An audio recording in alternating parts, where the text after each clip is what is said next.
Welcome to 5-Minute Lessons for Nonprofits. I'm Mike Gellman with Sustainability Education for Nonprofits. Today's topic that we're going to be going through is adding an assistant treasurer volunteer position. I think a lot of organizations, this is a little bit of an afterthought, and it can be a really value-added tactic. There's going to be 4 points of view that I want to bring up, or tactics. We're going to talk about sharing the workload.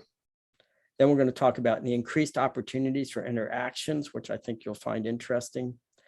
My favorite one, which is apprenticeship. And lastly, considerations whether you do this in a formal versus an informal way. Obviously, share the workload. The treasurer position is very comprehensive. I've worked as a volunteer treasurer. I work with treasurers from both a consultant and a staff position, and I understand that. Obviously, we have a number of things listed here.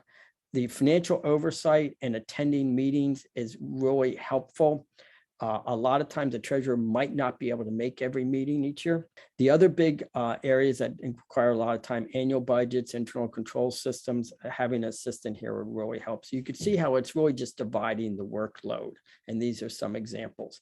The next area is increase opportunities for interactions. I like this again. It extends that volunteer staff connection and that connection of the treasurer position with other governance groups within the organization. My first look is just other committees. I've always said when I've sat as a volunteer treasurer myself is I wish I could go to as many other committee meetings as possible to understand what they're doing, to help them understand the connection of their work to finances and such. And so I've listed a few here. The top level of sort of the what I call the no-brainers, they have a direct financial connection, but then sitting in, I've always gained a lot of information sitting on the fundraising, event, program type committees, and then the special task forces that pop up, and to have a financial representation. Of course, we have increased our opportunity to work with senior management and other volunteers. So that's the second area.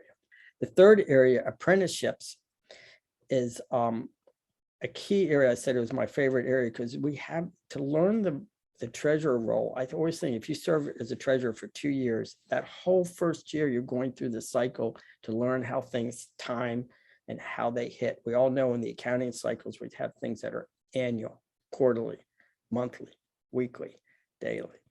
And you get a chance for them, both that person to learn in the role with a little less pressure and to be in position to be a possible future treasurer. You could do this both in a formal and an informal way. And I tend to start and recommend starting in an informal way because this way you get to try out, does a volunteer treasurer position, is it a good match for your organization? Is it doing the what you think it's going to do? And give that a try. And then consider that if that's working really well to go to a formal process. So from an informal perspective, you're just designating a volunteer to be the assistant treasurer, and you can maybe even title it slightly differently. And that, of course, there would always be some eligibility that they might be able to ascend to the treasurer level. From a formal perspective, you're formalizing this benefit, so it will go on into the future. It'll be a legacy governance change. Again, there's 2 ways to do this here. You can make it a formal officer position that the assistant treasurer is, or it could just be another board position, non-officer, that will be serving as an assistant treasurer role. That tends to work well when you have people serving 3-year terms, but they might only be serving in the treasurership for 1 of those 3 years. Considerations are elected versus appointed. And the last consideration I want to put up here is whether you would have a direct ascension to the treasurer position. That can be a benefit both to the organization and the nominations committee, because that assistant treasurer will send a treasurership, and then the nominations committee is looking for the next assistant treasurer. So as a wrap up, there are a lot of benefits to this. I think using the formal versus informal gives you a chance to try it out. And I think it really helps sustainability and helps to shore up and strengthen the governance structure. So that wraps up our section today. If you have any questions, please reach out to us or go to our website, SE4nonprofits.com. Thank you.